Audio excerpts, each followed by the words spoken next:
What is going on, everybody? Welcome back to another Code Peterson tutorial where we're making a game, a top-down style Zelda type of video game for the original Game Boy using GB Studio.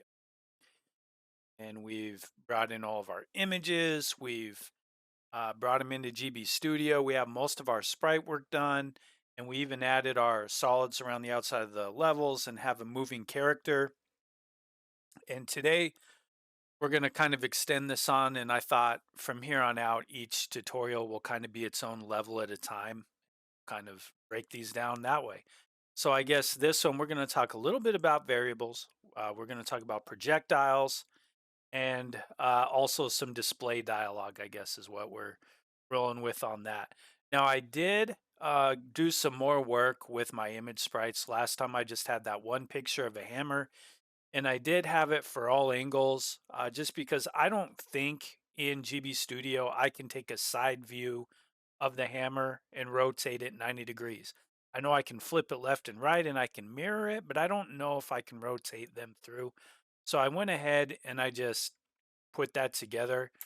So basically what I'm going to do is I have my Pisco file of the hammer, and I have this one here, and you don't have to do this if you don't want to. It just, I thought it would be good for me to show you how to do this because this sometimes comes up when we're making our games where we make a change to the sprite.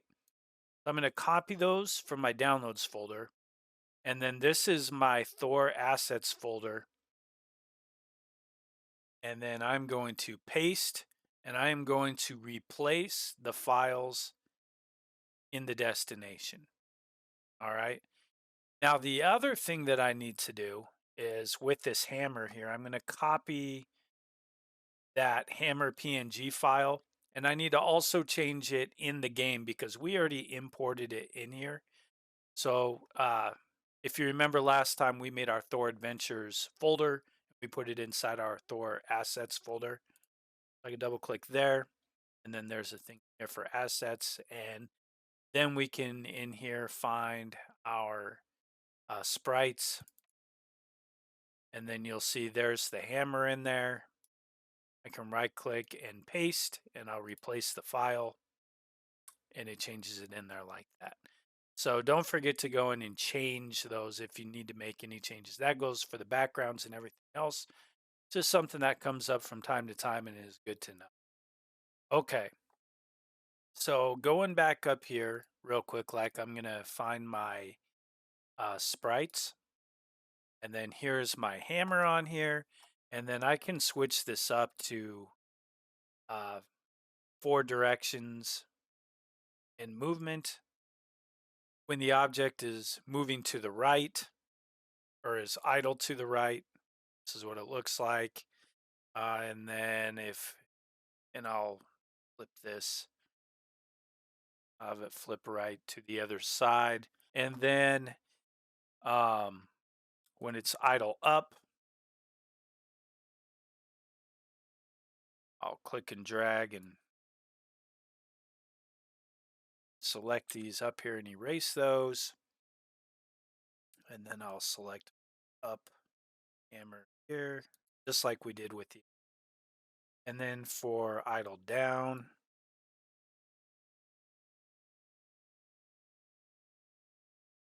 oh, and then moving right, I did kind of get to thinking about this, but if I have my hammer there and I add a frame, maybe it would be kind of cool if the hammer was rotating and then moving up and then moving down. That looks good. We have that updated. So I'll go file and save and then go back to my game world. And now we're ready for the actual creation of this. This is where we're starting with our level. We'll be here in the main level. And then we want to be able to go up here into the Odin level. And I want this to be kind of like the Legend of Zelda for the Nintendo, where Link doesn't have the sword right away. You have to go and get the sword first. So we can do that here. And if I go over here to the plus and add an actor, sit like right here. And I'm going to change that actor and place in there. I'm going to put Thor there, but I'm going to pretend that's Odin, so he'll just look exactly like Thor. If you want to, you could actually go in and make a separate sprite for Odin in there, but I think this is fine. And then I will add another actor. I'll put it down here, and then this is going to be the hammer, and I'll have the hammer maybe like facing straight up like that. And I want to have it when I come in here that I'm able to pick up the hammer. So in order to do that, I need to give this hammer a collision group. You'll see over here when I have it selected on the right hand side, collision group is none. Doesn't matter right now because this is my first one, but I'll give it a collision group of 1. And then when I have that with a collision group, it gives me an option on a tab here for on hit what's going to happen. So if this is hit by any other collision group or a player, we're going to select player because we want when Thor runs into it, we want this to happen. We're going to add an event, and one of those events is going to be um, deactivate. Select deactivate actor. That's going to make this hammer disappear. And then the other thing I want to do is I want to make a variable that says I do have the hammer. So I'll click here to add an event, and I'll go set variable, and I want to go set or variable set to true. This will just be like the Boolean true false type of variable. On here, we have these locals on here, and we have globals. I'm going to choose global variable 0 in here. And the reason why I'm going global instead of local is local only remains true in that level. When you leave the level, it doesn't carry with you. And since I want Thor to be able to have this hammer through these other levels, not just the Odin level, I need to make sure it's global so that all of the levels recognize that. And what I can also do here is it's hard to remember variable 0, especially later when we add more variables, like we most likely will. We can change the name, and I'm going to call this hammer. That way, it automatically puts that $sign in there, which tells us it's a value. And so now, when we run into that hammer, it disappears and it turns a variable into true. All right. Now, because of that, I want to have it to where when our character dies, we go back to this start screen. And I don't want to have the hammer available until we go back in here again. So to do that, select this press start level that we made. And in here, I'm going to add an event. And I'm going to set variable. I'll go variable set to false. And then where it says local 0, I'll click on that and I will scroll down and I'll see my variable on there that says hammer. And then also wouldn't be a bad idea to click and bring that up to the top. So it's one of the first thing that happens. Now we can save. And let's give this a test real quick just to make sure things are kind of working how we think. Press return, go up here, pick up the hammer, it disappears, and we're good. All right, the next thing that I want to do is maybe have some kind of a dialogue or something where when we go up to Odin, he says something. So we could do this a few different ways. If I select Odin, he has no collision group. What I could do is I could say on interact. So if I went up to Odin and then I press the appropriate button, a dialogue could come up. But what I think I'm going to do for this, just for this game here, I'm going to go and give Odin a collision group of 1 and on hit with player. So all we have to do is walk into Odin and then it brings up the dialogue. And I'll go display, and I'm looking for display dialogue. Type in here, or maybe I'll say, press B to throw your hammer, fight enemies, and save Asgard. All right, so we'll click save there. And here we go up here, we'll take our thing, and then when we go up here, press B to throw your hammer, fight enemies, save Asgard. I'll press the Z on my keyboard, but it would be like the A button on the Game Boy. And we have that out of there. So that looks good. Okay, now that we have that finished, I want to have it to where we can actually throw the hammer like it says on there. Since this is where we are picking up the hammer, this is where I'll start this. I'll click here in this level, and we have on init in here. I'm going to add an event. All right, so the first thing that I want to do is I want to find in here button, attach script to button. And you can browse for these things in here with the little arrows, but for me, the search just kind of works a little bit better. It's a little faster for me to find things, as long as you kind of know what they would be called.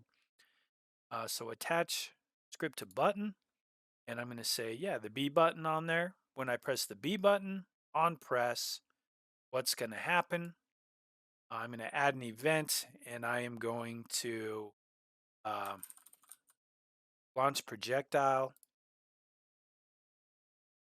And down here it says the source. Yeah, we want the source to be from the player, but the sprite sheet is actually going to be our hammer. And animation state will go default. And where it says direction, we have these little arrows. And then there's a little dot here.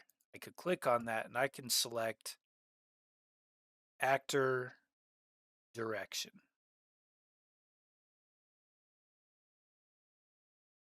All right, so I'll click save. I'll press play here and we'll test this out and see how this works. Yeah, I'm in here on this level here. I'm throwing this. So it's not rotating like I thought it would be. And the reason why I think it is doing that is because in our projectile, I had idle right, idle left, idle up, and idle down. And I think technically, even though these are moving, I think technically this is idle in there.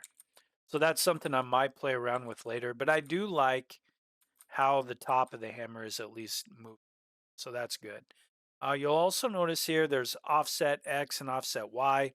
So that's if you want this not spawning right in the middle of my character there. That's something that you can always do with that. You can play around with that on there. For right now, I think that's fine on mine, but that is an option. You can change the speed of this. You can change the animation speed if we switch up those idle animations and add those frames in there. And the other thing you can do is you can change the lifetime, which is how long this lasts on the screen. So 1 second, it's going from one end to the other. If you want it to go shorter, you can make it smaller and do that if you want it to last longer. That I do have it to where it destroys on hit. So on another actor, it'll destroy. But you'll notice on these solids, it still travels through until the end of the screen. Just kind of how it is. So all of those you can work with. You could say collision group.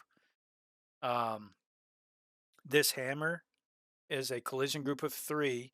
And then over here, we can say what happens when it collides with player or collision 1, collision 2, or collision 3. So most likely later when we start making our enemies, we'll have our enemies be a collision group 2, and we'll be able to say what happens when it collides with that on there. All right, so now obviously we're throwing this hammer around, but we can do that before picking up the hammer. So in order to make it to where we can only throw the hammer once we pick it up, then what we need to do is we need to add an event. I'm going to type in here, I'm going to type in true. All right, so I'm saying if variable is true. I'll click on that, and you'll see here it brings this little block, and it says if local 0 is true. Well, I don't want it to be local 0. I'm going to click the drop down arrow. I'm going to find hammer. There we go.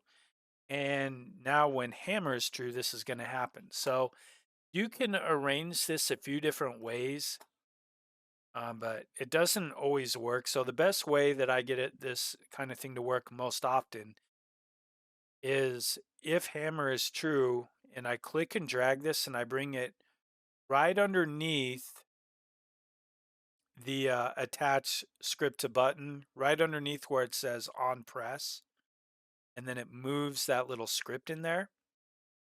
Then what I can do is I can click and drag my launch projectile.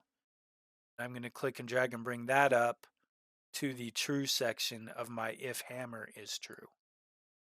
So now it's kind of nested in there to where when I press the button, if the hammer is true, this is going to happen. All right, so I'm going to click save on there. And run my program. Hope everything works. Okay, so I go up in here and I'm pressing the button. Nothing's working. Pick up the hammer and now it throws. I can talk to Odin on there. And it cuts some of those letters off on that. So sometimes, you know, when you have these text layers, I like to try to have mine be like 4. So maybe I'll say B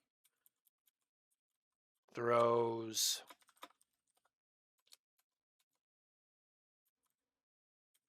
hammer. And I'll go fight enemies.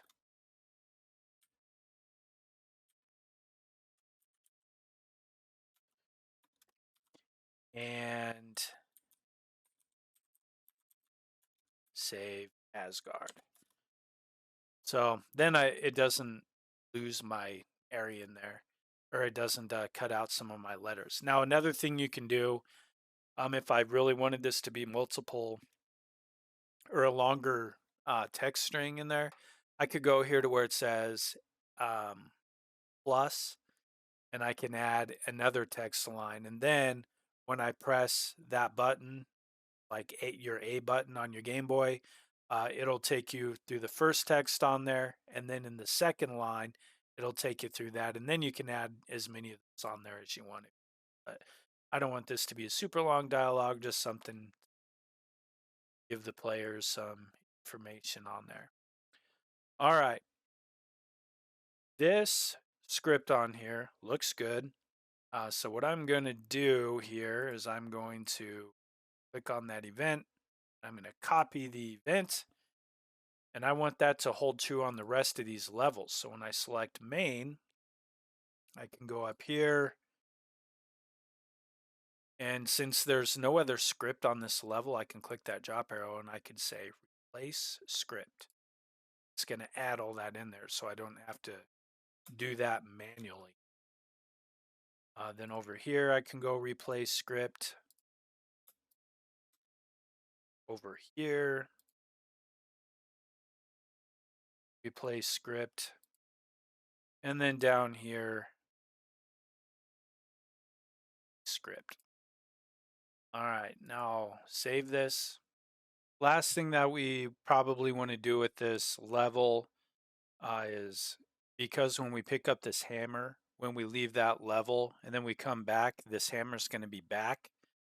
So we can actually put an event with our variable that we already have created if hammer is true.